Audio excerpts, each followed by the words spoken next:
Hello, hello, hello, and welcome everyone. Thank you for joining me this evening for another episode, the first edition.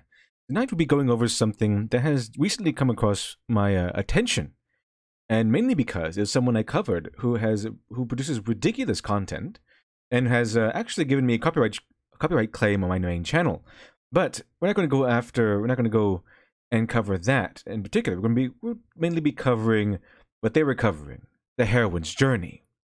Now, if that doesn't sound familiar to you, don't feel too bad, because before I had watched that content, I had never heard of the heroine's journey either. And in fact, no one I know has ever heard of the heroine's journey. It's probably because it's not a, to me, it doesn't seem like an actual writing engine like the hero's journey is.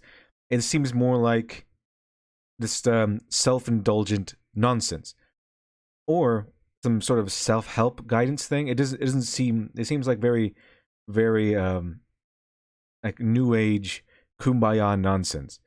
It doesn't seem like an actual structure for writing a story. But that's what we'll be going over today, and I've pulled up a video that will explain to us, go over step by step, why and how these steps of the heroine's journey works. A little quick rundown so we can talk about it. So, hopefully this will be interesting. So hopefully this will enlighten us a little bit on a new version of writing, or we can actually see what kind of nonsense the heroine's journey actually is. So let's go ahead and get started, shall we?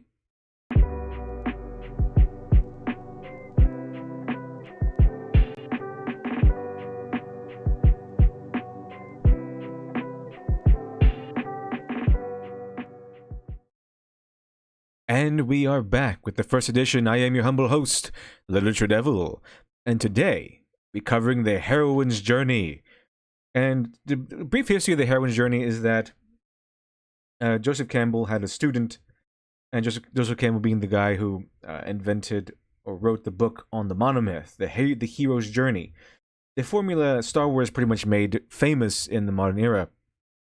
And of course, she being some sort of feminist-esque, or at least feminist-minded woman, said, hey, the hero's journey is a male's journey, isn't it?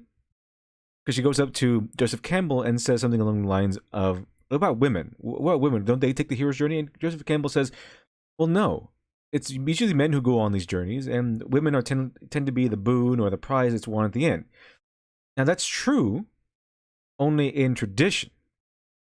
The reality of the hero's journey is that it is actually a universal formula. So you can have a female character be run through a hero's journey and it'll work just fine. There's no real difference. It's not something that is male only. It's just that males tend to be the predominant gender that runs through these things. So I have not yet seen a story that actually runs a heroine's journey formula.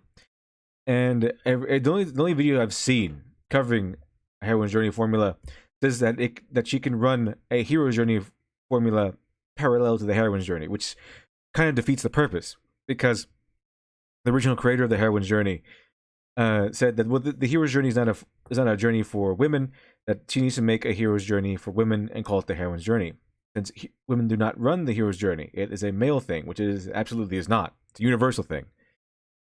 And as we'll see, the heroine's journey is, well, it's not the hero's journey at all. It's self-indulgent, pat yourself on the back, feminist slock, as far as I've seen. And I've watched this video a few times. I look into the heroine's journey. It's basically we as women are so awesome that we just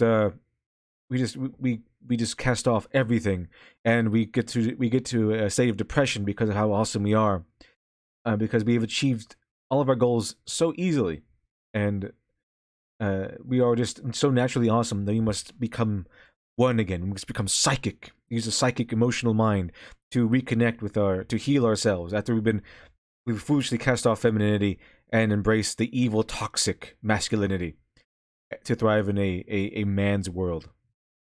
But you don't have to take my word for it. I have a video by a feminist who's going to describe the heroine's journey for us. and she's such a feminist. You can tell right away how much of a feminist she is. She has a British accent and everything. She even has a divorced husband. So I mean, we can't really get more feminist than that, I don't think. So let's go ahead and get started with the video, and then we can talk about it. We talk about each point as it comes up. I think it'll be interesting. I think it'll be interesting at the very end. Hello, ladies of the Bone Circle. So I posted a little thing about the hero's journey, and I'd like to also now go through the heroine's journey. Both of these were skipped over in the introduction. They were there if you look at the introduction slide or the introduction recording, but we were running out of time, so I went over them very quickly. We're going to look at them both in much more depth in session 10, but let's have a look at the heroine's journey this time. We need to look at both because we have both the masculine and feminine within us. Okay, so here's the quick rundown of the heroine's journey. So the step 1 is separation from the feminine. Step 2 is identification with the masculine. Step 3 is a road of trials. Step 4 is finding the boon of success. Step 5 is awakening to feelings of spiritual aridity. And step 6 is initiation and descent to the goddess, because there's always a goddess involved when you have feminists involved. An inner goddess, of course. And next step is urgent yearning to reconnect with the feminine. Next step is healing the mother-daughter split, because that actually happens in step 1. They don't have it here, but that happens in step 1. And the next step is healing the wounded masculine. Next step is integration of masculine and feminine, which means that you have achieved your ultimate form. You are now a true heroine who has balanced, who is no longer just feminine or just masculine. You are a balance of feminine and masculine. Then you separate yourself from the feminine again, I guess, because there's an arrow here too. So, in other words, step 1 is that you are a victim. If you want this, now keep in mind, this is not a journey for women specifically. This is a journey for women who want to become CEOs or into the workforce or something like that, who want to go to college. This is a journey for those women. If you stay home and take care of the kids, apparently this journey is not the journey you go on. Brent Thompson, yes, it is time for wombs. I have no idea who the ladies of the Bone Circle are. I mean, it's a really, really ironic kind of name. But of course, that sounds like a coven. So it sounds like a name of a coven of witches. So of course, it would be this. Of course, that would be their name. So, but let's listen to her explanation of the heroine's journey, and we can take this step by step. So the first thing is that the hero's journey came first, and that was the work of Joseph Campbell. So have a look at that one first. And then a lady called Maureen Murdoch sort of wanted to said to Joseph Campbell, she talked to him and she said, well, how do women fit into this? What about the women's hero's journey? And Joseph Campbell said, oh, no, the hero's journey is not for women, it's for men. And he said that women are the boon. And the boon is the treasure, the gold that you get at the end. So she said, well, that doesn't really work now for modern woman. You know, modern woman doesn't just want to sit there like Penelope. Sure it does. Like I said before, it does. You just replace the man with a female character in the hero's journey. Pretty much the same thing. Okay? At the very end, she can get her husband or the prince or whatever. It's exactly the same thing. The hero's journey is universal. This is that mostly, traditionally, with pretty much every culture, it's usually men who run through this, who become the heroes, who run through this journey. That's just the way it is. But there's nothing keeping a female character from running that journey too. But of course, feminists tend to do this. They tend to take something they like that was created by a man and then just inject it with the feminism and create their own feminist version of it, as certain YouTubers say, as a response to it. So that's what they do. Take something perfectly fine that works and because it was made by a man, it suddenly becomes sexist and oppressive. So step 1, separation from the feminine. So let's go ahead and get started with this. Penelope in the story of Odysseus waiting for her husband to come back. She doesn't want to just be the thing that the men go on the hero's journey for, because that's originally in the mythology. The man goes off to prove himself in order to get the woman. So she said, no, that doesn't work for modern woman. So she ended up researching all of this and she created the heroine's journey. And I think the book was written in I'm very curious as to what research she went through, because Joseph Campbell read through all the ancient myths. He went through all these stories from all kinds of cultures, from Gilgamesh to the Odyssey and so forth. What did she do to to study this? No one seems to be able to answer this so far. What examples are there? What stories from myth follow this heroine's journey? Because you can put so many other stories and fit it with the hero's journey. Not really sure what kind of research this person did, but I've never seen this anywhere else. Because as you'll see, it's ridiculous. It's pretty much ridiculous. With the heroine's journey being just one of the steps, the entire hero's journey being just one of the steps in the heroine's journey. So we'll see. We'll see what happens. We'll see what happens. In the 80s, so quite old now, but very relevant, and it's on your reading list. So I really, really recommend that you read it, because you obviously she's going to go into a lot more depth. Also, if you want to talk in more depth about this, Eleftheria is absolutely brilliant with this. She actually told me about the hero's journey, and so you can always talk to her about it as well. So here is the line, the dotted line is actually this time going diagonally across, and you can see it's like a pink line that's going diagonally across the circle again, where it's a circle, which is really a spiral. And so the known is to the right of that line, and the unknown is to the left of that line. So the known, or the external, in this case, in the case of the heroine's journey, it's the external. It's kind of what we've all grown up with as modern woman. And there's a whole journey here, and I'll go into it more in session 10, but just so that you can see where it is, because I think, again, this is going to be very relevant for a lot of you, because obviously we're a circle of women. So the first thing that happens with women, especially modern women, is that we get separated from the feminine. We get separated from the feminine. I like a terminology there. Like, you can't be a modern woman unless you go off and become a CEO or something. Like, you have to enter the workforce. If you are living in the current age and decide to just stay home and take care of the children, obviously not a modern woman. Yeah, the feminists want nothing to do with you. But here we go, the separation from the feminine. Just see what she says about this. This is interesting. This is step 1. And we get wounded in relation to the mother. And it's not just our mother, but Mother Earth and Mother Nature, and the feminine nature. So we separate. The feminist theory is all about how women are connected to the earth. They're pretty much avatars of the earth and Mother Nature and all that stuff, even though it's just metaphorical. Okay, this is the earth is not actually the earth does not actually have a gender. Okay, it's a giant rock with stuff on it. So there's no actual spiritual link.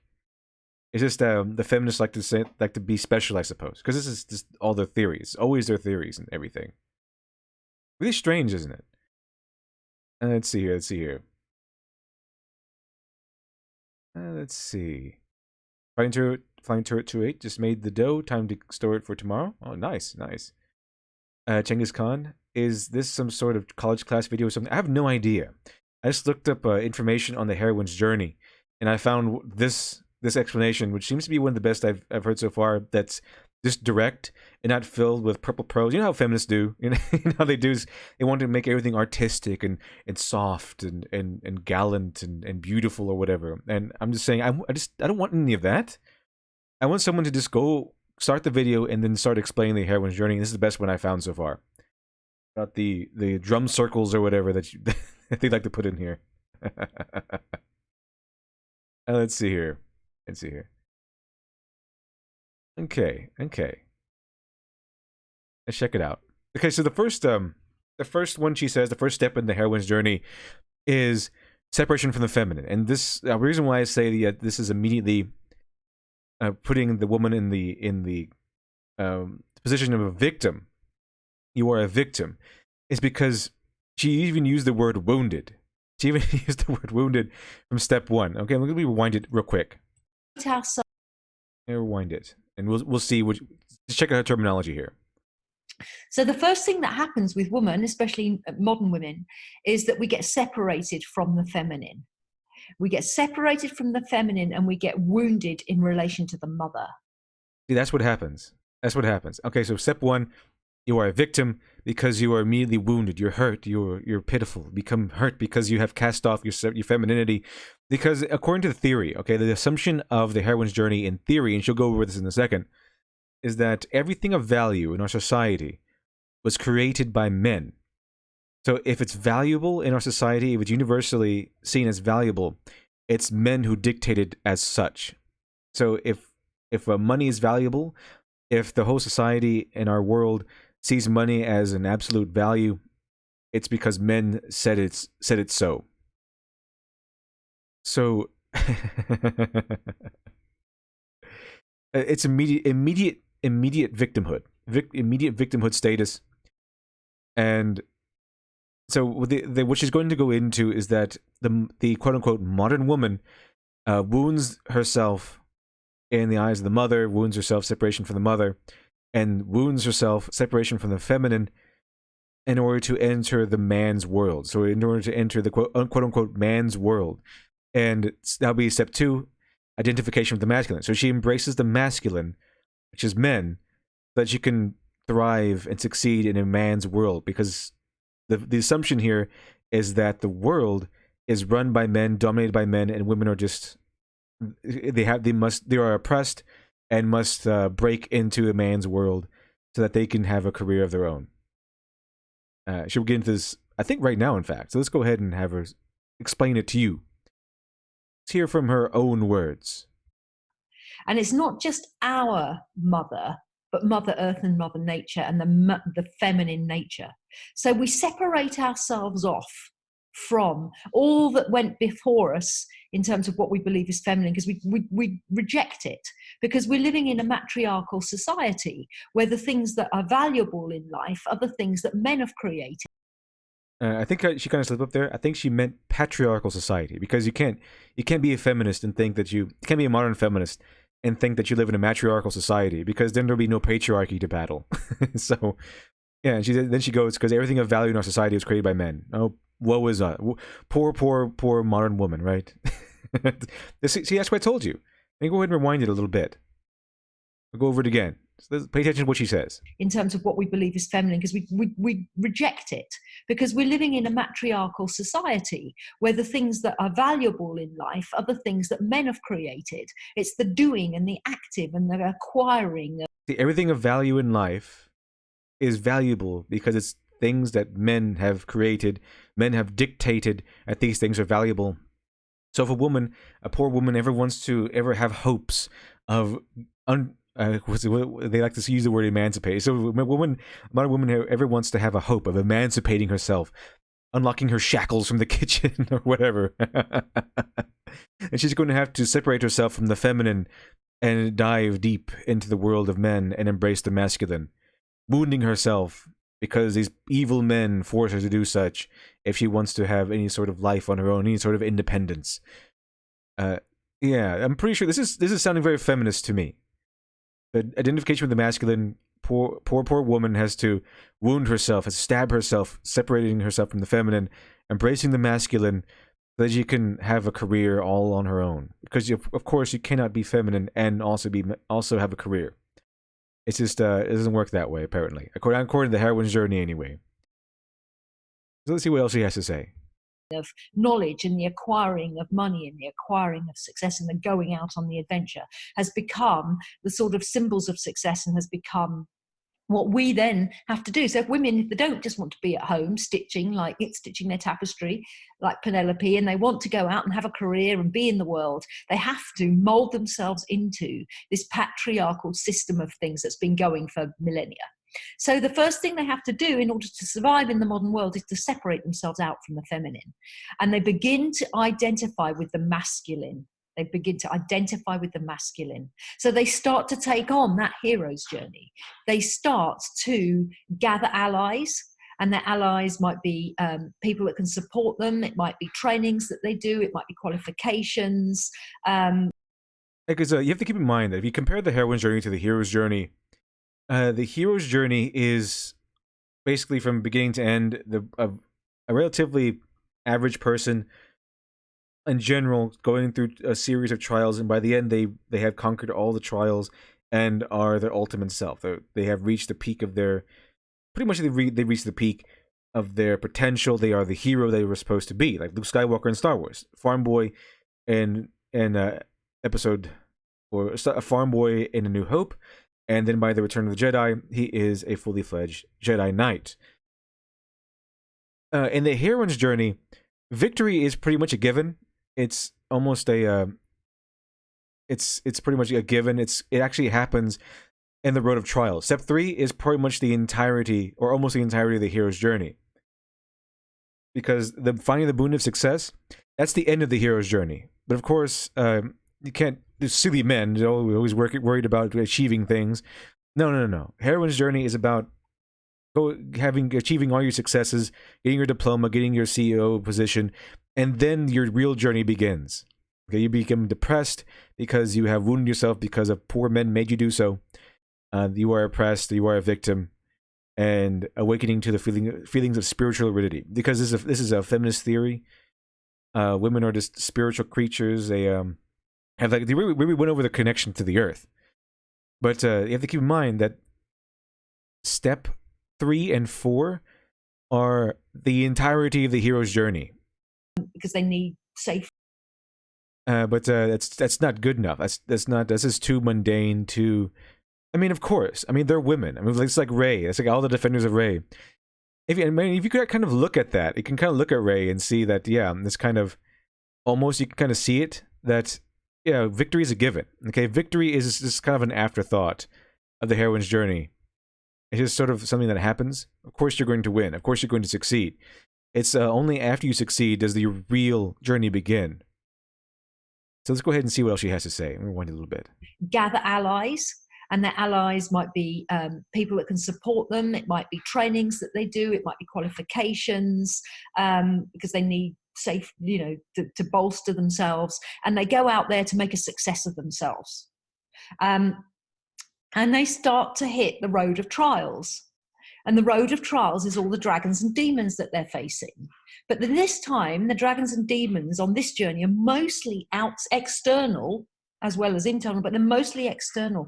They're things like not getting the promotion. They're things like having to be a woman in a man's world. They're things like having to work and look after... The mere existence of you being a woman in a man's world is a trial and a dragon and a demon.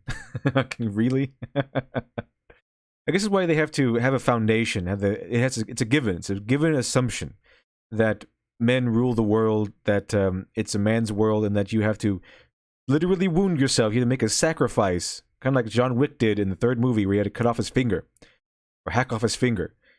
You basically have to do that in order just to step foot in man's world and succeed somewhat as a woman in the man's world, because men are so oppressive and evil. So, Road of Trials, just existing as a woman in a man's world is a dragon or a demon, a road of trials, on the Road of Trials. See what I mean by this doesn't seem like really a storytelling engine so much as a feminist self-help trial or just self-indulgent nonsense. The Road of Trials is pretty much the entirety of the hero's journey, with the finding the boon of success being pretty much the end of the hero's journey. So victory is a given, and only after you've achieved victory do you go into feelings, awakening to spiritual liberty. Because silly men, all they have to do, men have it easy. All they have to do is go to the Road of Trials and find the boon of success. Women have it much harder, right? Because you can't have men and women being on the same token. Not when it comes to feminism.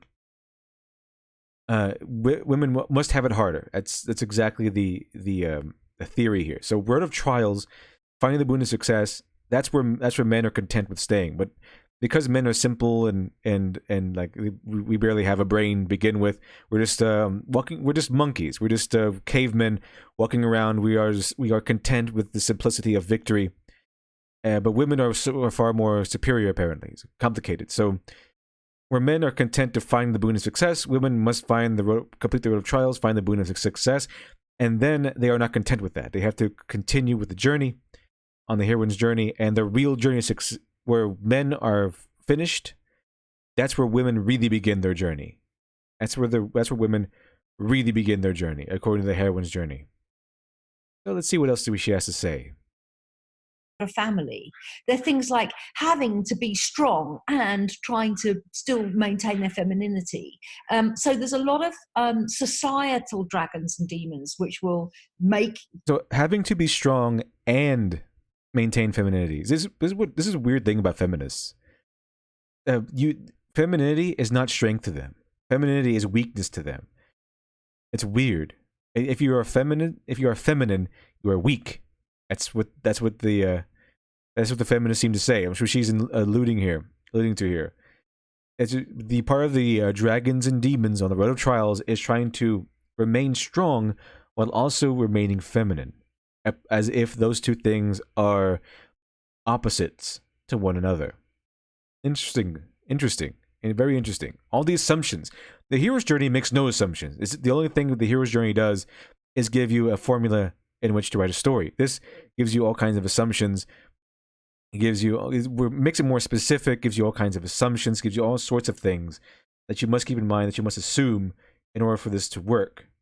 Whereas the hero's journey is pretty much just universal to any specific journey. So this is just, to me, this seems to be playing out as self-indulgent nonsense. There's no storytelling engine here. The story is this.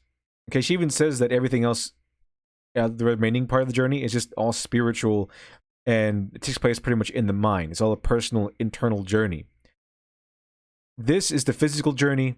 Everything else is like a psychic, emotional, mental journey. Most of it is.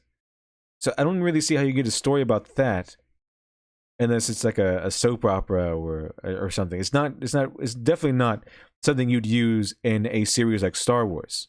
Okay. Let's see, the board enthusiasts. Feminists basically believe all things feminine are bad, and the ideal woman is a masculinized one. Yeah, that's what it seems like. That's what it seems like.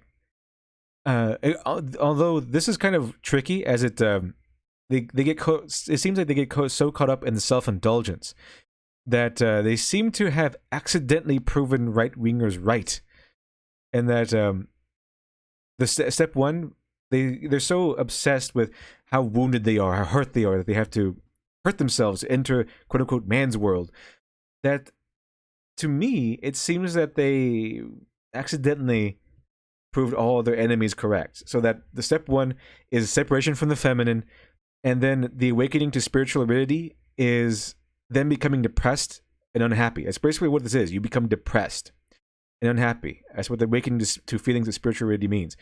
And why? And she will explain this. It's not me. It's not my observation. She will go into this. That because they have cast off their femininity, and after finding the boon of success, it kind of catches up to them. And because they have cast off their femininity and set it have set it aside, cast it off for so long, they become depressed and unhappy. And that's what people like Milo Yiannopoulos, Ben Shapiro, Jordan Peterson, pretty much all the right-wingers have said, that women are not really happy in this high-stress environment workforce. They're not happy as CEOs, why men are mostly CEOs, or most of the CEOs are mostly men. And then it's that usual assertion is meant by outrage and cries of sexism from feminists. But according to the heroine's journey, it's exactly what's going on. They separate from the feminine, and then after they succeed, because of course they do, they always succeed, it's a given, that they awaken to feelings of spiritual aridity. This means that they become depressed, and specifically they become depressed specifically because they have cast off their femininity for so long. It's not me. It's not my words or observations. This is what she's about to say. So it's odd. It's like they were so blinded by how hurt they are, how strong, independent, brave, and stunning they were, and they forgot, or seem to have forgotten, or overlooked that this heroine's journey, if it's true, if it were actually something useful, or something to be taken seriously, that they have proven all the right-wingers correct.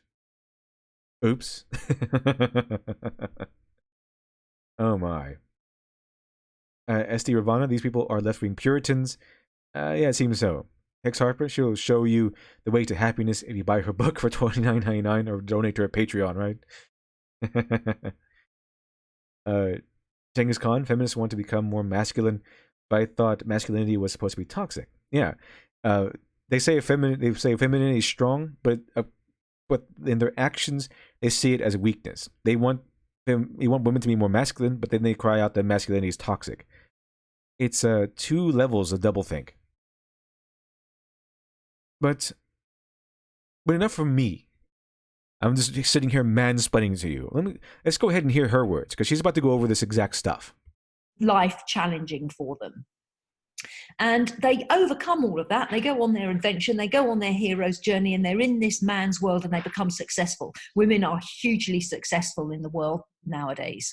We have women prime ministers, we have women CEOs, we have women doing all kinds of things. So they find... Yeah, it's almost like it's not really a man's world, is it? It's more like a world of meritocracy. Like if you work hard and if you achieve goals and if you do good enough, you work hard and if you are effective and you do good work, then you will achieve success.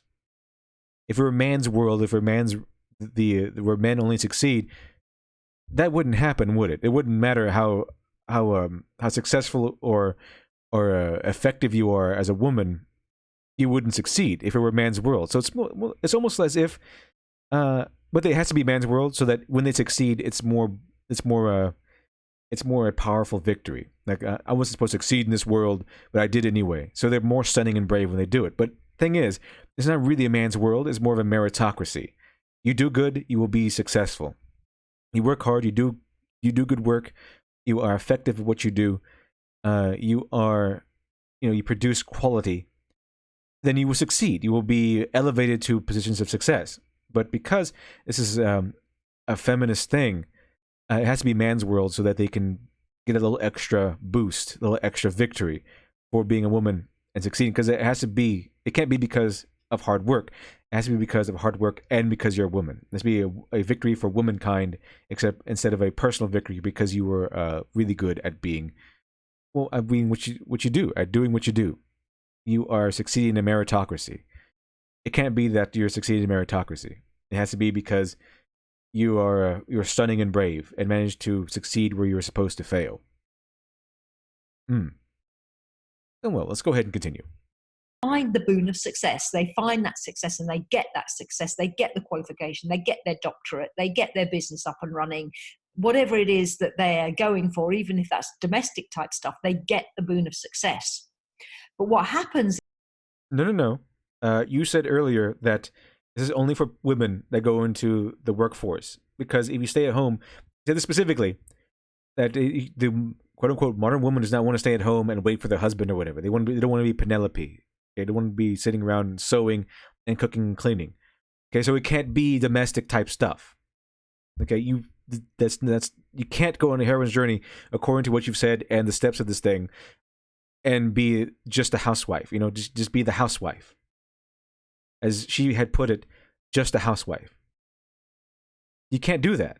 The heroine's journey is for a woman who wants to enter the man's world. Okay, that's it. That's what you've said. And man's world is the workforce, apparently, because it's totally not a meritocracy. It's only not just painting it as a man's world so you can get an extra victory. You're kind of lying and fabricating that it's a man's world so you can get an extra victory.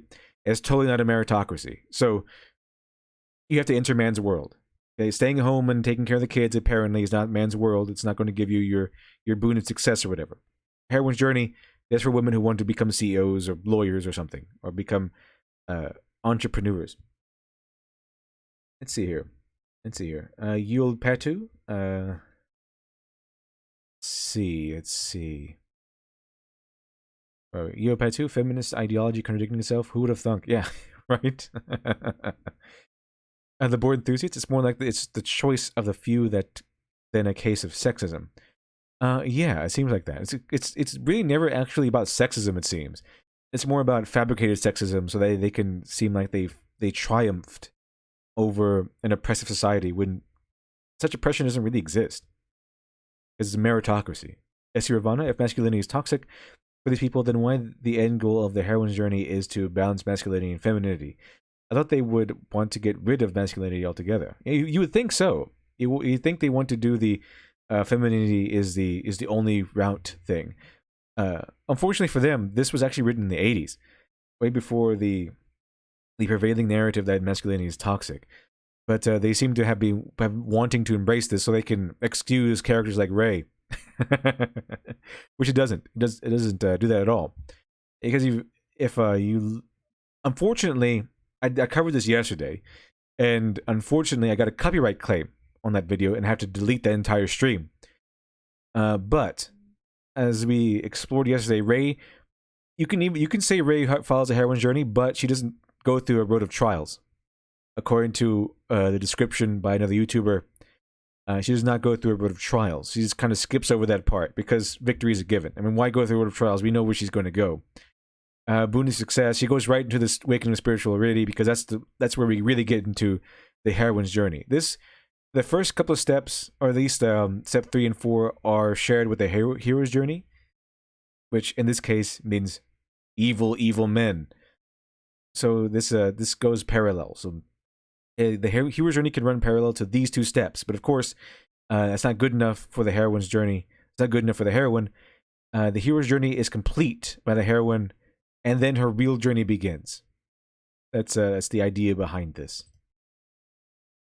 They're kind of spent. They've expended all of their energy going into this masculine hero's journey, into this masculine world to gain this success. And what happens is they begin to awaken to feelings of spiritual aridity. So they just feel dried up inside. They feel like there's no juice left. They feel. I bet they after doing all that, I bet they do feel dried up inside. Like this, is like the feminist here, the divorced husband. But yeah, that's what it means. They become depressed, feelings of spiritual aridity. They feel depressed for casting off femininity for so long. I think she's about to say this exactly. Empty, hollow. They feel like they've got all this success, and where's it leading them? It doesn't feel nourishing to them.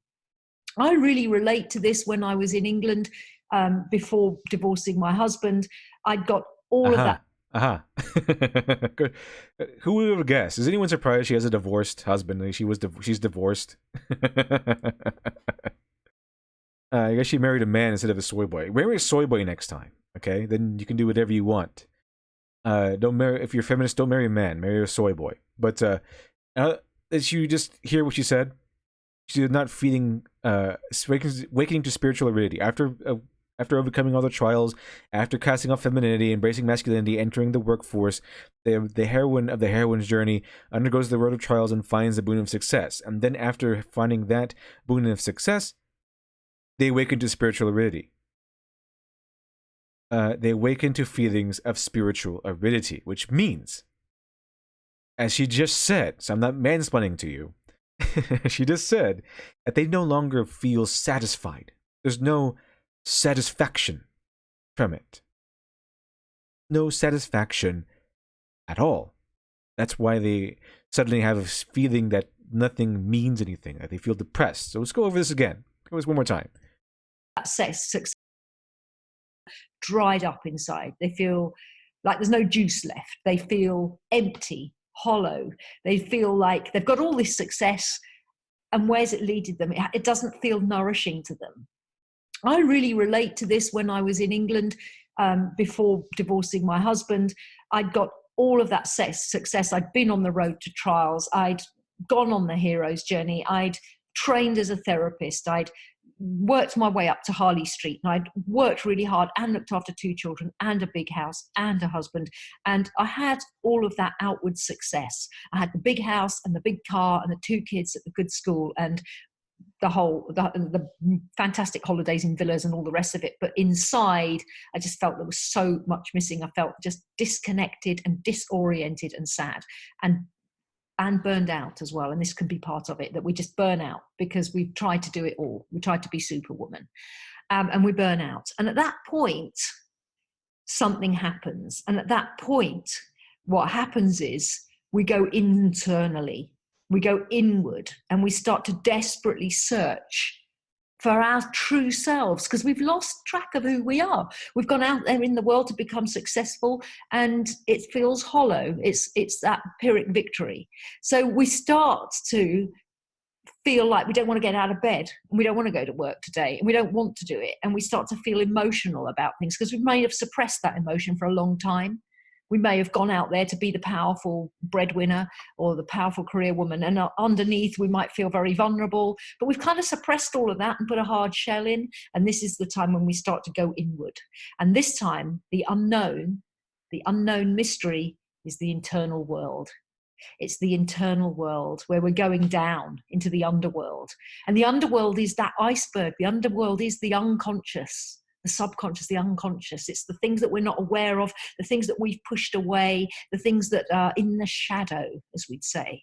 So we go into an initiation and descent to the goddess energy, which is within, and it's dark and dirty and messy, because we have an urgent yearning to reconnect with the feminine, because we are Okay, that's what I was waiting for. That's what we were waiting for. Okay, so if you remember, she said she herself went through this too. She had this exact same pattern, that she went to the road trials. She did all the mundane, silly hero's journey stuff, all the men things.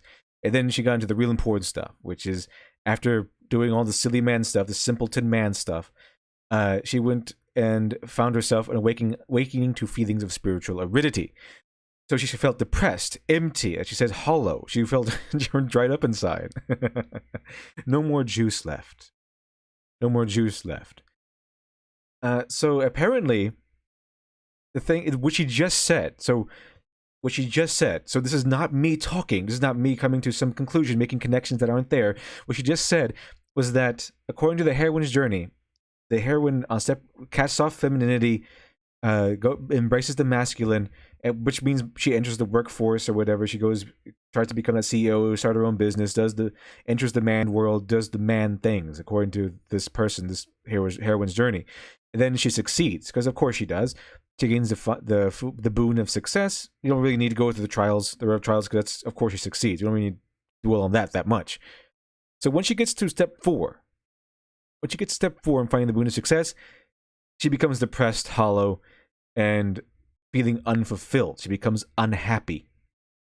Which, if you ever listen to a right-winger, this is exactly what they say happens to women when they enter the workforce. I just find that hilarious, because it's clearly a feminist schlock nonsense.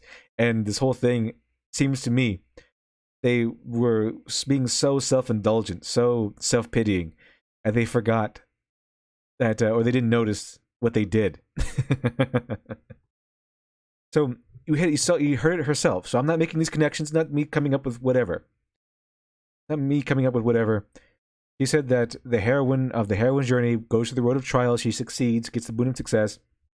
And because they have cast off femininity for so long, because they have rejected their womanhood for so long and embraced the things that men do, basically they became men for so long, that they wake into feelings of spiritual aridity. They are unhappy for doing this. They feel unhappy, unfulfilled, unsatisfied. And she says so.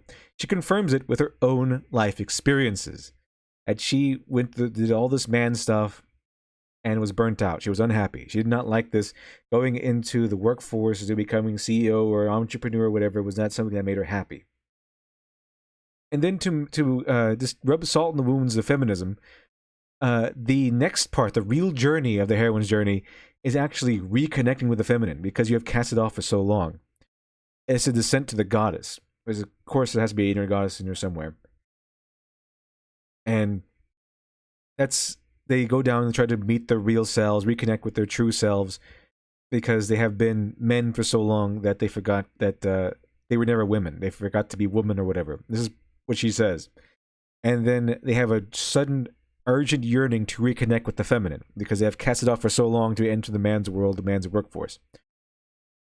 So they have to do this whole journey so that they can just be happy again, because they apparently what they did, the road of trials, the boon of success, opening up that business, becoming a lawyer, becoming a CEO, whatever, opening up, being successful in business, was not what made them happy. It made them miserable. And this is it's not just a case-by-case basis. It's an essential step. This is an inevitable step on the heroine's journey. It's not just, sometimes this happens to some women. No, it's an essential, inevitable step on the heroine's journey, that every time a heroine will go out and construct her own business, become a CEO, become a lawyer, whatever, reject their femininity, what would happen is they will eventually, inevitably, become unhappy and unsatisfied with all that work. Now, I can't make conclusion as to why, but several many right-wingers have a conclusion as to why.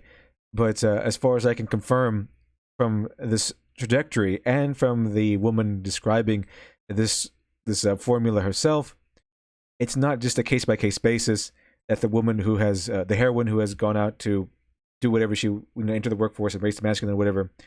It's an inevitability that she will be unhappy by the end of her hero's journey. It's an inevitability. It's not just inevitable, it's essential that she become unhappy.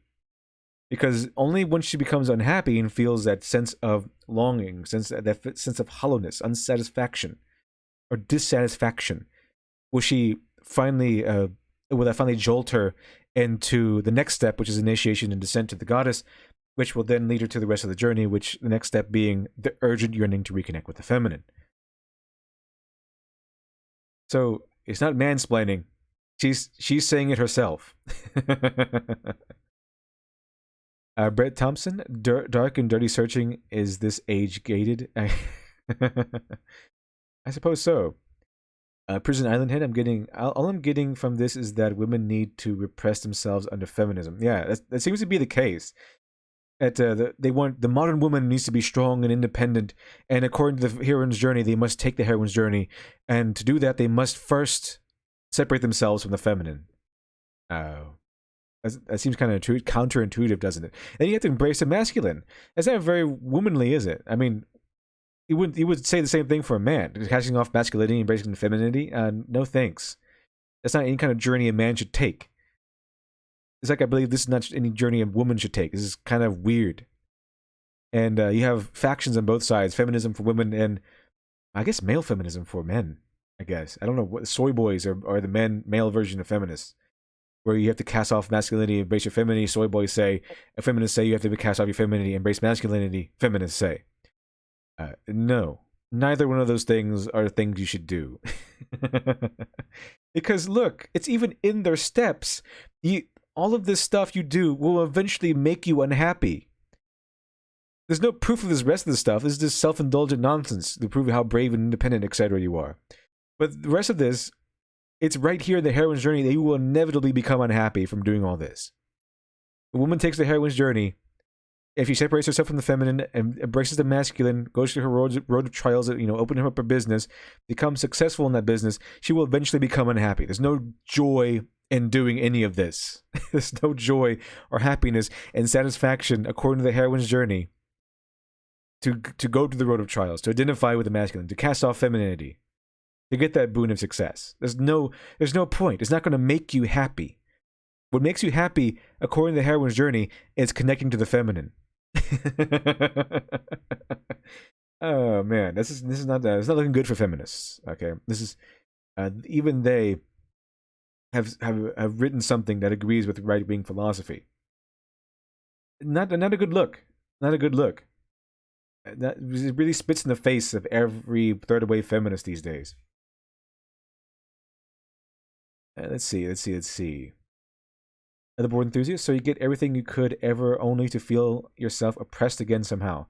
Like, what more do you want? Exactly. I mean, why would you ever go on the heroine's journey? The hero's journey has you start off as small, insignificant, maybe even pathetic, and then by the end of it, okay, you get improvements all along the way. Life just gets better.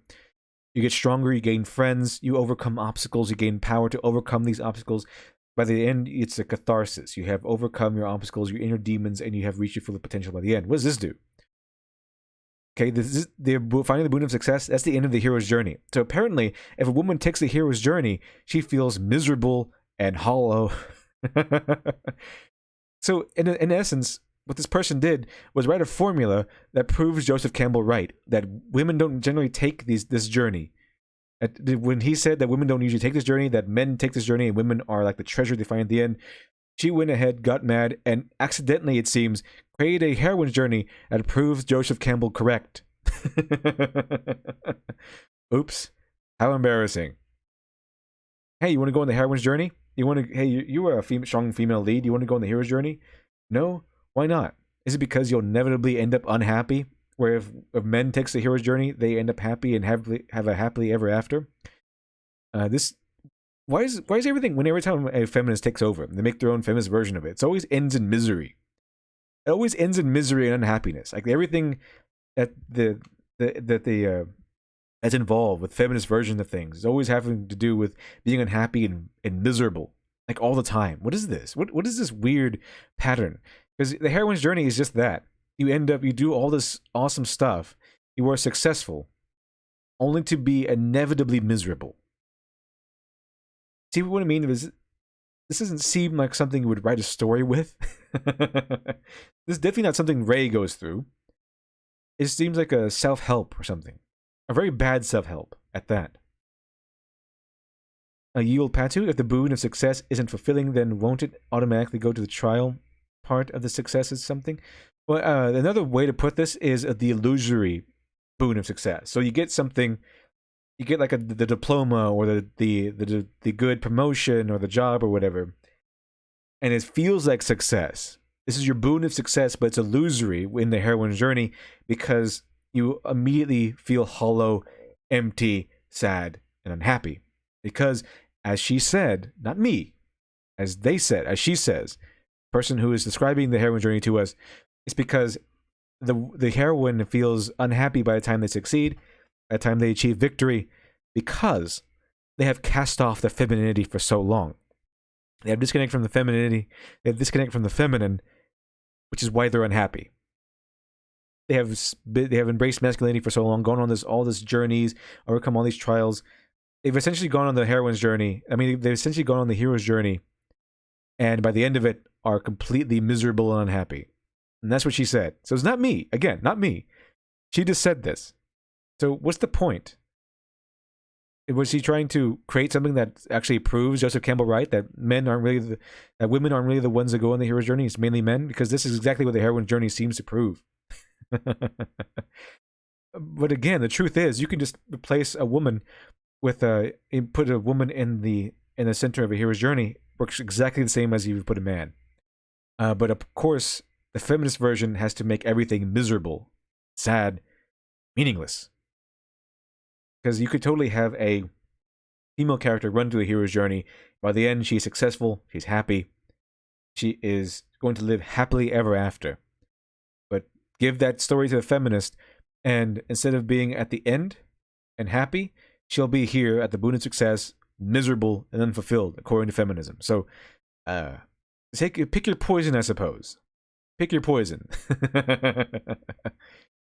Okay, let's see here. Hex Harper, and then the egg of feminism is laid. A Vault Kobold, a woman acting like a man, finds she does not like being a man and rather be a woman. Who knew? Exactly, who knew? And I don't think a feminist would ever write this if they could see this. They're so indulgent, so self-indulgent, so self-gratifying, self-pitying, that they wrote this first, and they don't seem to notice or be self-aware enough to notice the underlying tale they are writing. That if a heroine goes on this, embraces masculinity, they will inevitably be unhappy by the end, and have to go through this mental journey to maybe end up happy by the end. Because, of course, women are not satisfied with the end of the hero's journey. Because finding the boon of success, that's the end of the hero's journey. And then they go on the heroine's journey. The real heroine's journey begins here, with the feelings waking to feelings of spiritual aridity. Very weird, very strange. This is why you don't see this anywhere. I went to college to study this stuff. I've studied this stuff for years, and everyone I know who I spoke with Smudboy, another YouTuber I often stream with, and he's pretty much in the same position. He studied all this. He knows. He read philosophies, storytelling structures, and he never heard about this. I think there's a reason for that. Not that we know everything, even combined, that we don't even know close to everything. But you think one of us would have at least heard about this before. You haven't. I'm pretty sure there's a reason why. Because it's not a storytelling device. Self-indulgent nonsense. But let's go ahead and continue. We'll go ahead and go through these first. Let's see here. Let's see here. Well, Cobalt seems like a convoluted way to get to the simple be yourself. Yeah. You don't really have to cast off anything. Just enter the workforce, do good work, and you'll succeed. Of course, according to the heroine's journey, you'll be miserable by the end if you're a woman, apparently. So let's see here. Why not warrior? So it's an abusive circle of the self. Exactly, because feminism, and according to feminism, women must suffer. It's always suffering. Women undertake bravely and strongly undertake a journey of suffering so that they can achieve their dreams despite evil male oppression. Because as she said earlier, as she pointed out, yeah, it's male oppression. It's a man's world. Men make the rules. Make men dictate what is and isn't valuable. So it's if a woman wants to have a career and not be shackled to the kitchen or whatever, she must wound herself, embrace the masculine. Because of evil men won't let her enter it unless she embraces the masculine. Hex Harper, the huge reconnect with the feminine baby rabies. Let's see here. Why not warrior? I don't know about you guys, but it feels like the woman is abusing herself for the sake of being better than everyone else. Exactly. And it's a cycle of abuse according to the heroine's journey. Now, if the hero's journey is much kinder, all you have to do is succeed. That seems to be truer to life because that seems to be a universal, more or less a universal formula, according to ancient myths from various nations. I don't know what kind of research this person did. I don't really think I want to know. Let's see here. Vault Cobalt. I'm getting a circle of hell vibe from this, like a cycle of torture. It might be. At least the first few steps are. Hex Harper. So the secret to a woman's happiness is don't bother. Well, it seems to be that since this one, I mean, it's not the secret to happiness. I guess is not to go on a heroine's journey. As long as you don't go to a heroine's journey and go another path, you will not go through horrendous trials, fight off demons and dragons, finally achieve your dreams, and then thus be miserable afterward. So don't go on the heroine's journey. It doesn't seem to be good for you. Let's see, Yield Plateau. First third of a heroine's journey is literally pointless. Yeah, pretty much. I think it's mostly all pointless. Why would you even go on this journey? Let's do the hero's journey. It's much kinder. Much kinder. It's a lot less miserable, and it's a lot more hopeful by the end. Brent Thompson, in the hero's journey, the hero is called to action. In this model, the heroine causes her own problems. Exactly. She starts her own problems, apparently. According to the structure. Okay, again, we're not making anything up. This is according to the own structure. The woman steps out and makes her own problems that will eventually lead her to awakening to feelings of spiritual aridity, which means she's miserable, sad, empty, hollow, and, well, dried up. Let's see here. Hex Harper, depress yourself because empowerment. That seems to be the case. Let's see. Prison Island Head, the hero's journey has you struggle toward a noble goal. Or the heroine's journey is about punishing yourself over and over again while blaming it on men. Yeah, that's what it seems like. That's what it seems like doing. Punishing yourself, making yourself unhappy, and then saying that you are unhappy and wounded and broken or whatever because it's all men's fault. Prison Island Hen, it's because they start with their pain and blame men as an abstract for it. Let's see. Blank Sisyphus tasks was less pointless than this hero's journey. That's a good one. Hex Harper, feminists ruin everything, even themselves. Seems to be the case. I do know that I've yet to see something that feminism was injected into that actually improved it. It usually just makes things better. It's like adding salt to a slug. Let's see, Prison Island Head. The only people I can imagine enjoying the heroine's journey are people who already are feminists and want to see others to see what they see. Yeah, exactly. No one is going to follow this nonsense of a journey unless they're already feminists. Okay, unless they have a divorced husband and hate men or whatever, feeling that they're being oppressed by men or something. I mean, I guess you have at least one divorced husband. I'm surprised she just has one. Okay, because I think she might just have one. Right as one. I didn't hear her say husbands. I guess maybe she couldn't find another one. I'm not sure. Maybe that's the case. Get yourself a soy boy. If you're feminist, get yourself a soy boy. Okay, this is a genuine, genuine advice. If you're a feminist, do not marry a man. Marry yourself as a soy boy, and you won't have to worry about anything. Board enthusiast. Hero's trial by femmes. Man lives with toxic masculinity, tosses aside manhood and becomes feminized.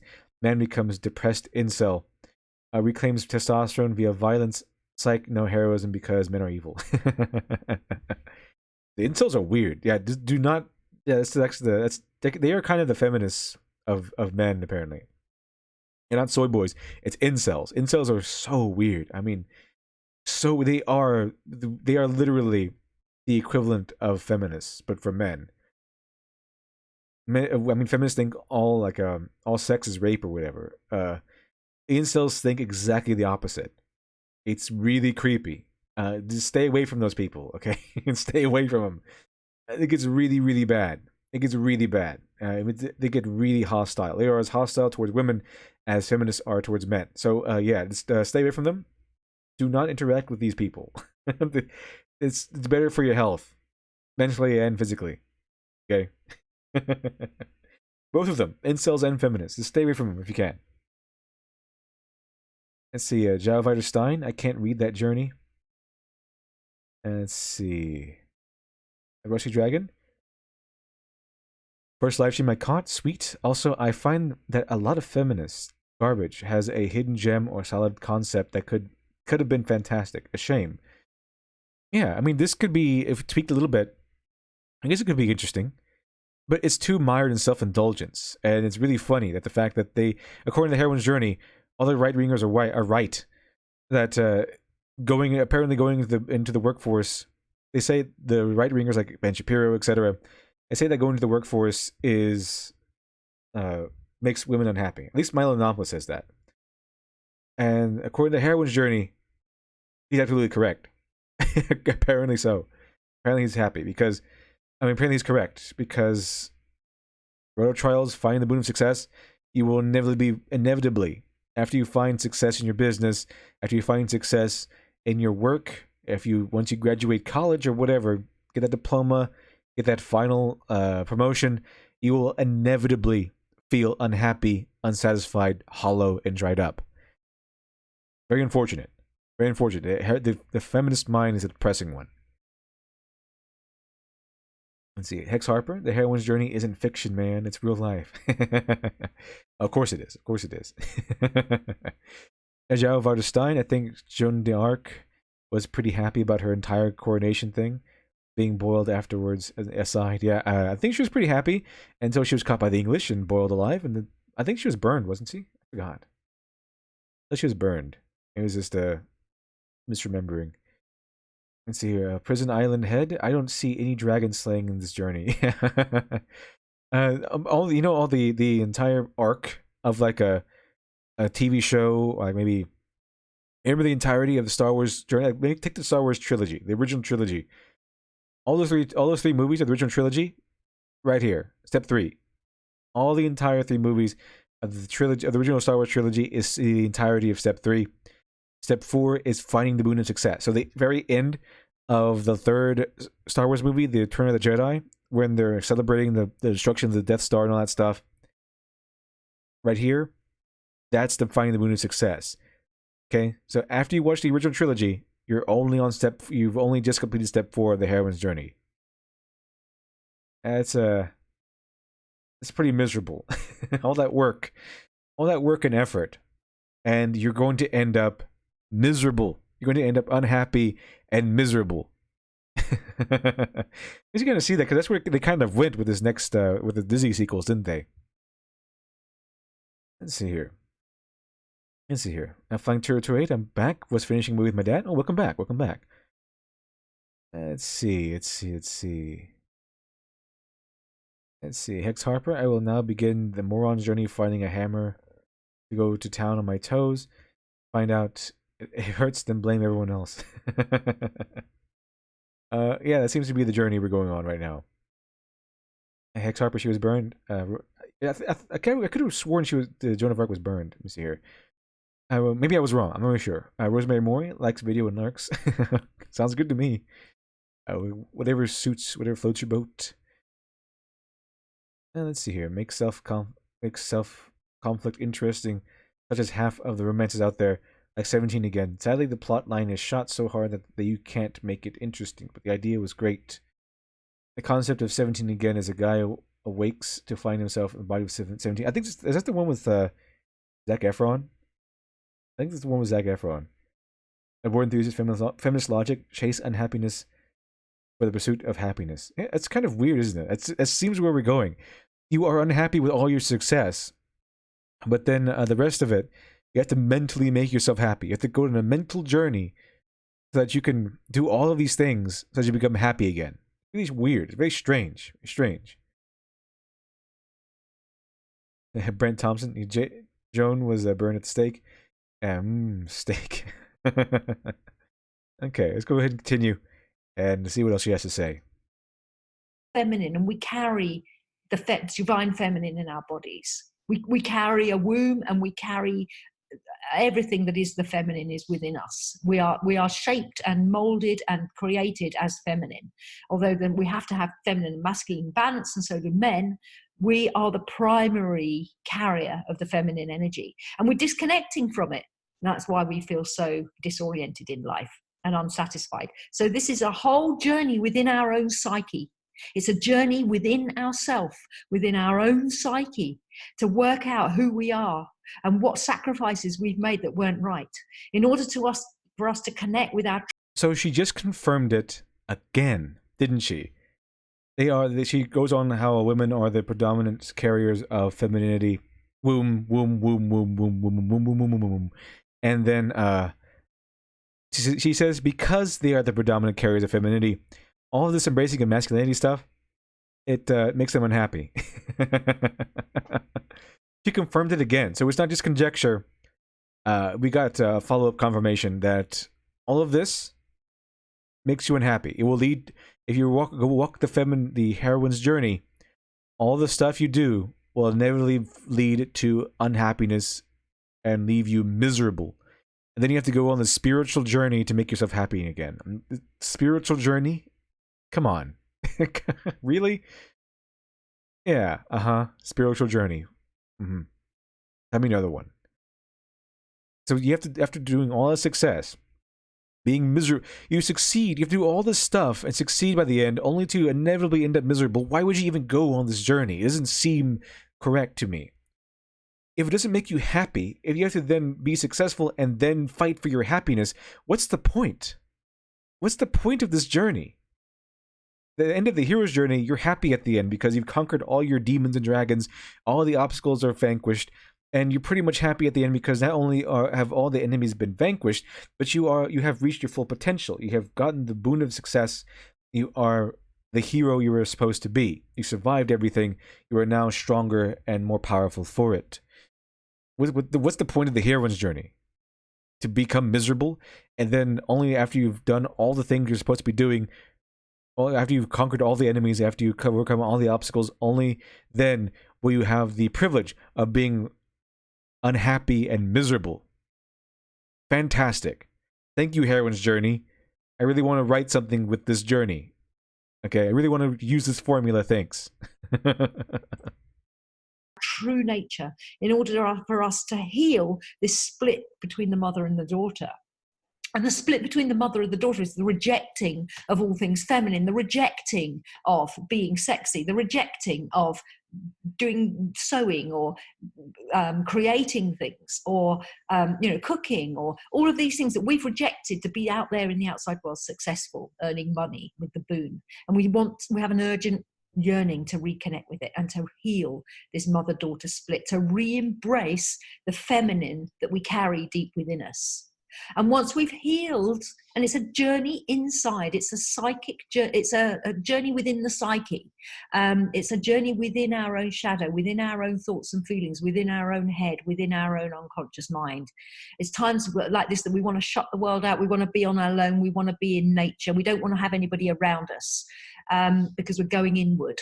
And then once we've healed the masculine and we healed the mother-daughter split and we've reconnected with that, we then need to balance and heal the wounded masculine, because the masculine is also wounded in relation to the way the patriarchal system works. So the masculine has also been wounded, and it's become overbearing and over pushy and over punishing. And there's a story in Women Who Run with the Wolves about this, and it's about the river. And it's sort of about 2/3 of the way through the book. I can't remember exactly what it's called. It's an Italian word, but where the animus becomes overbearing, the masculine part of ourselves has taken over. So we need to heal that masculine part so that that masculine can hold the space, which is what it's supposed to do. Yeah, honestly, I've read through this so many times. I've listened to several people go over the heroine's journey. I still have no idea what healing the wounded masculine even means. And her explanation gives me no help at all. What does that even mean? It's become so overbearing that you must heal the wounded. If it's very overbearing, isn't it opposite of wounded? Isn't it really strong?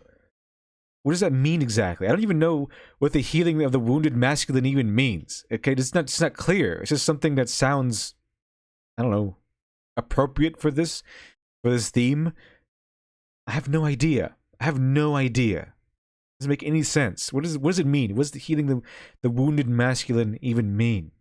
Apparently, the masculine becomes wounded at some point because I guess they're going back to the femininity, and it's become so overbearing that in order to re-embrace femininity, they have to wound it. But it's not really what she said. She said that it's become so overbearing that because it's overbearing, therefore it's wounded. I'm not really sure what that means, and I have no idea why you would need to do that in the first place. This doesn't make any sense. I mean, it's a really bad sign whenever one of your essential steps on the heroine's journey doesn't make any sense at all. So I don't know about you, Chad. Doesn't make sense to me. Maybe one of you can explain this to me, because I have no idea. Let's see. You said it, womb. Womb. Yeah. You can't have one of these explanations without talking about the womb. Brent Thompson, hold up. We have to have masculine, feminine balance, and so do men. And we've implied that finding this balance is a woman's problem. Yeah, I mean, nothing is men's problem. Like, men don't have any problems. Men are happy and perfect. I mean, men are always just happy. Only women have problems. Okay.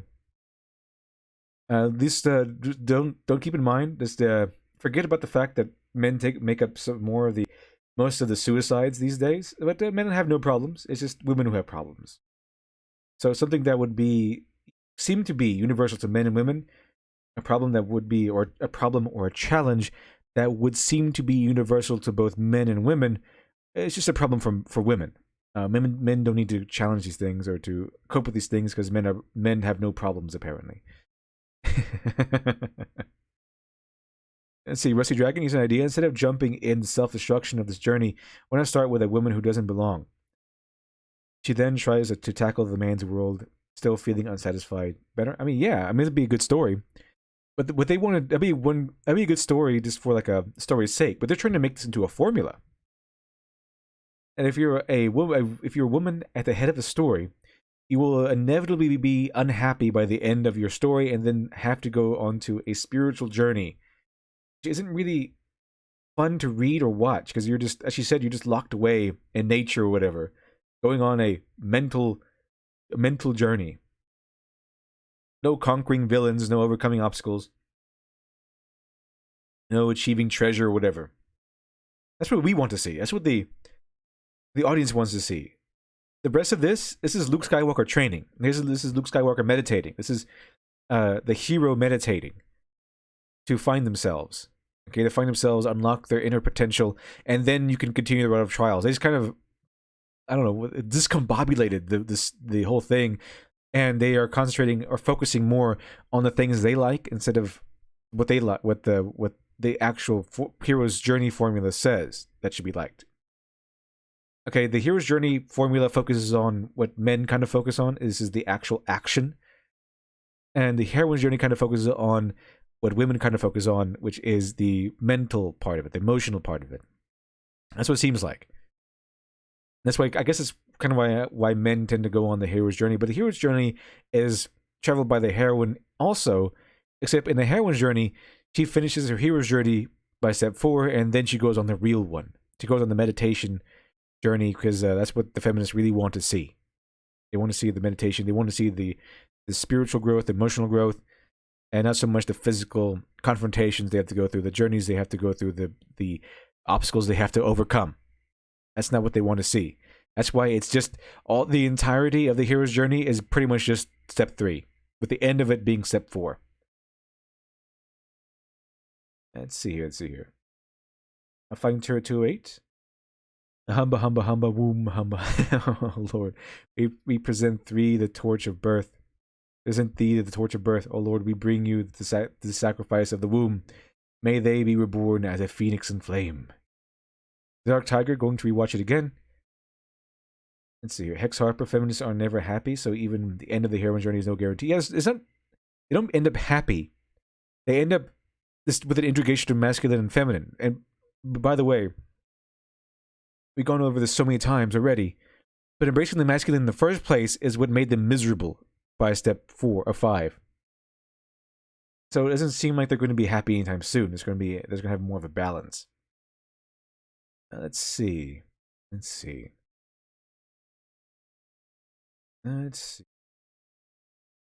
I tell you before? I'm late to this live. Let's see. Brent Thompson. Oh my god! If I like Brave, she just ruined it for me. See, Brave is starring a female character, and I don't think she goes through the.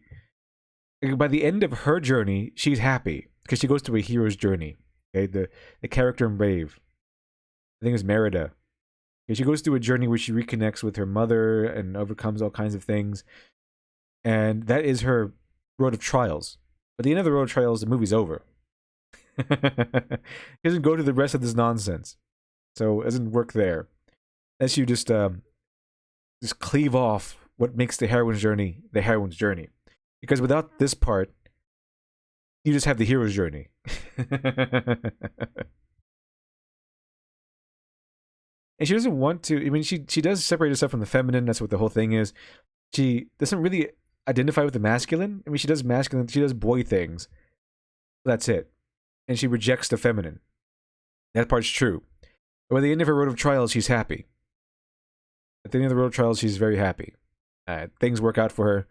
She doesn't get married, and she gets to do what she wants. That's it. When she gets her boon of success, the movie's over. Credits are rolling. So all of this is cut out, which means she goes on a hero's journey. Let's see here. Vault Cobalt, I almost feel bad that they need to make all these excuses of spiritual and energy nonsense just to justify broken logic and reasoning. Yeah, that's why they have to go to the abstract. They have to go through, it's symbolism. It's not bad writing, it's symbolism. And it's not, it needs to be spiritual, emotional, what do they call these? Emotional intelligence? Come on.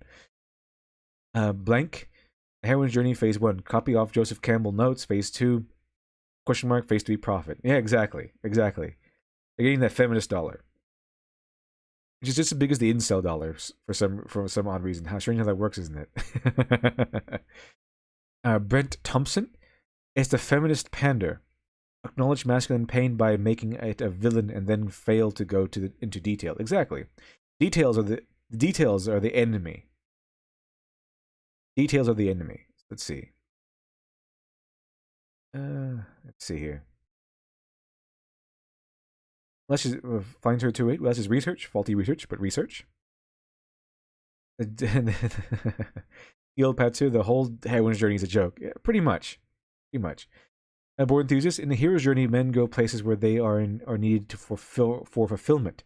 On the heroine's journey, women force their way into places they aren't necessarily needed and end up unhappy. Yeah, that seems to be the case. They force themselves into, according to the heroine's journey, according to how it's been described by a woman, by a feminist. Okay, that's what happens. Woman just forces herself into the man's world, the quote-unquote man's world, and then by the end of all her success, she inevitably ends up unhappy, miserable, and unfulfilled. why would you even go on this journey? It seems horrible. It's like a trail of tears. Brent Thompson, this is going to be very late, but Brave is on the nose, healing the rift between domestic mother and masculine daughter, complete with symbolically mending the tapestry. Well, yeah, that's the hero's journey. It sounds like the heroine's journey a little bit, but it's not the heroine's journey. It's the hero's journey. It's just the road of trials is still the same thing.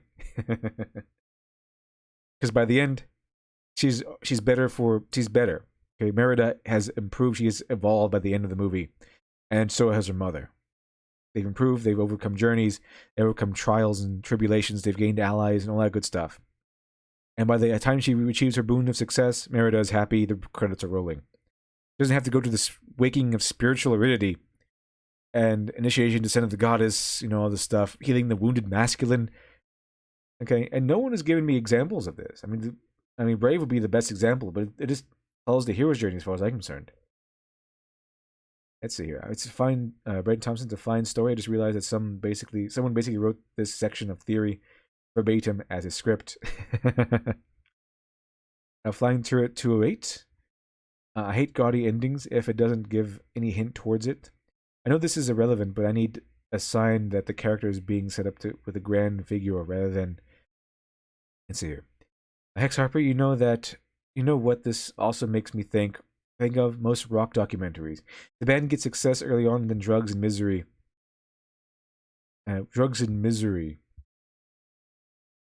kick in, and then they just try to reconcile the broken life. Yeah.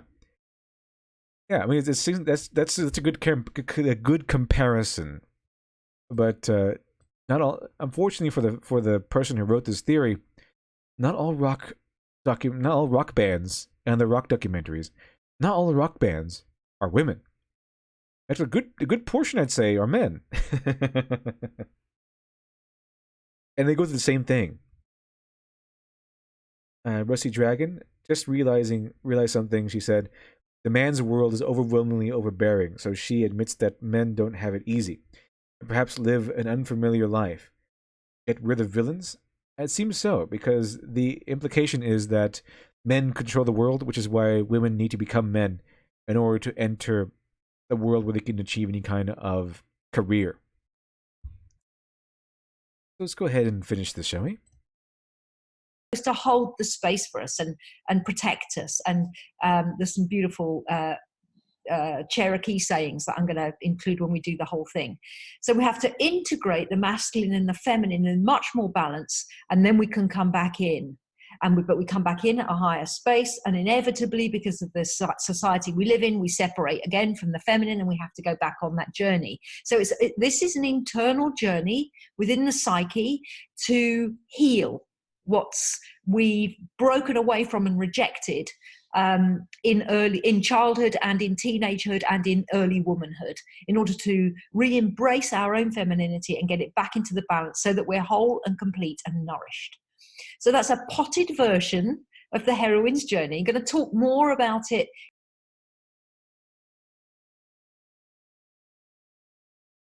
So essentially, the end of the heroine's journey is a woman balancing out masculinity and femininity because they cannot be fulfilled without femininity, apparently, according to the heroine's journey. But that's the heroine's journey. Now, what do you think, Chad? Just give me your impressions of the heroine's journey. Does it seem like a writing formula to you? And two, do you think Rey goes through this in the new Star Wars? I don't think so. I think Rey goes through an incredibly botched hero's journey. I'll give you a few seconds here and see if, what you say. Let's see.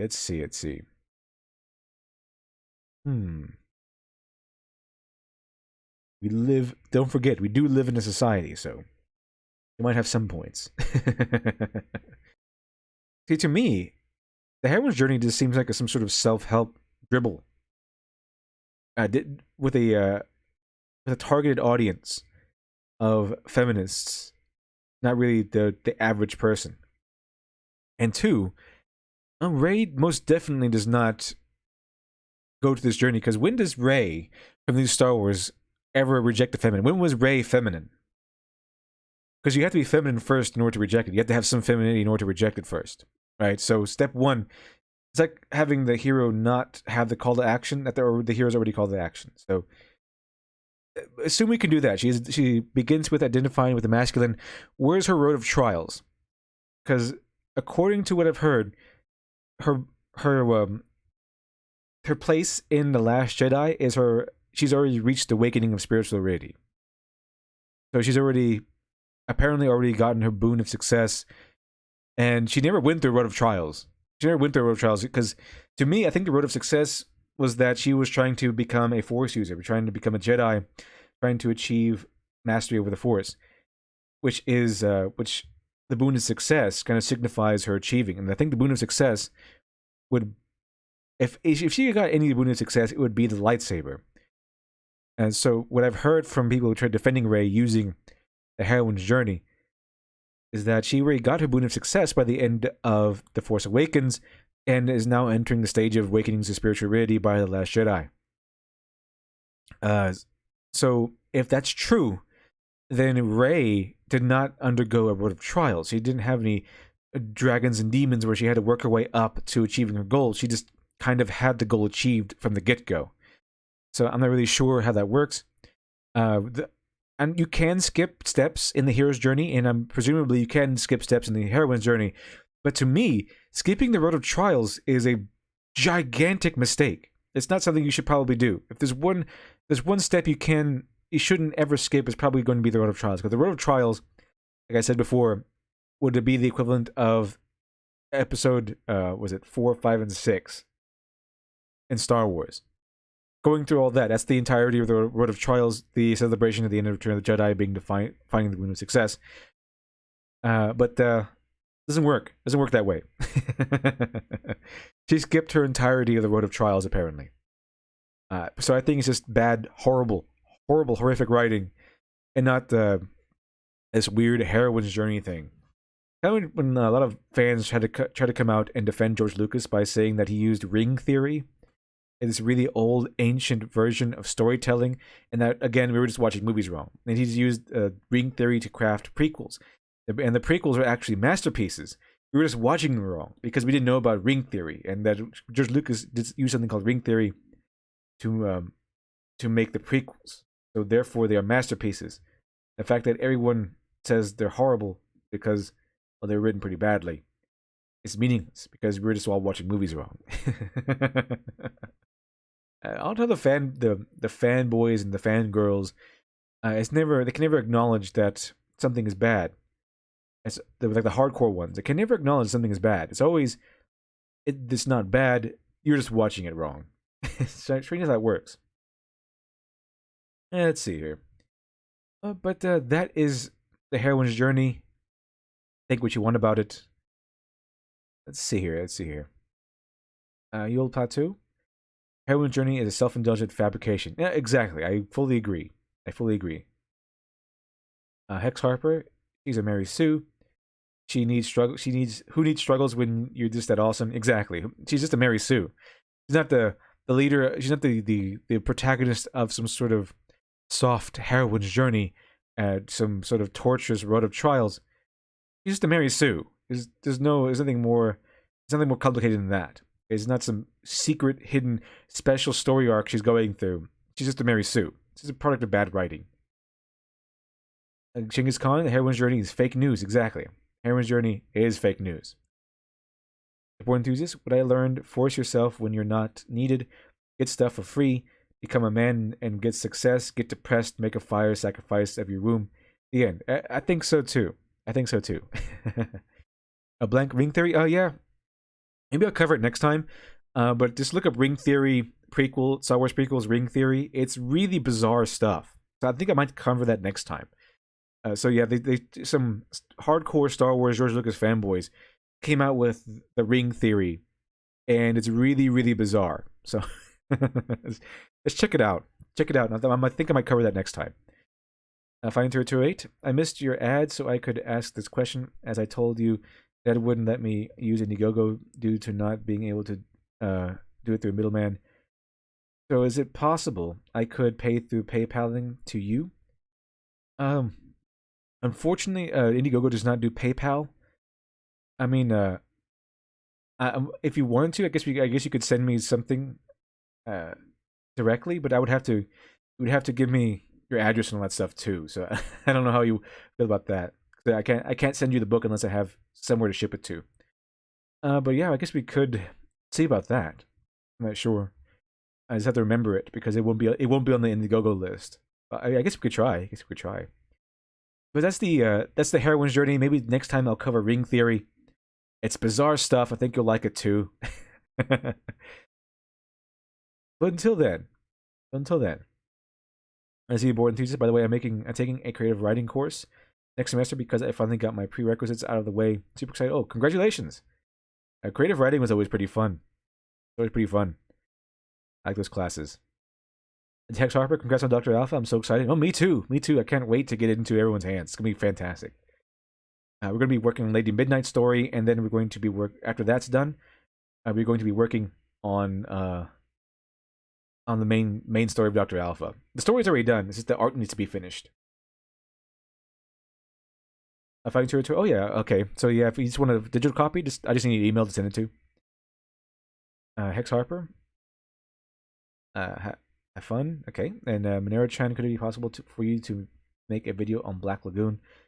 I think I have to see it first. Unfortunately, I've never. I think it's an anime. I haven't seen it. People have recommended it to me before, but I've yet to see it. Unfortunately, so I have to see it sometime soon. All right, well, that's a heroine's journey. I will see you all next time. Thank you very much for joining me. And next time we probably will talk about ring theory and go through that mess. All right, everyone have a good night, and thank you again for joining me. Until next time, the next episode, the first edition.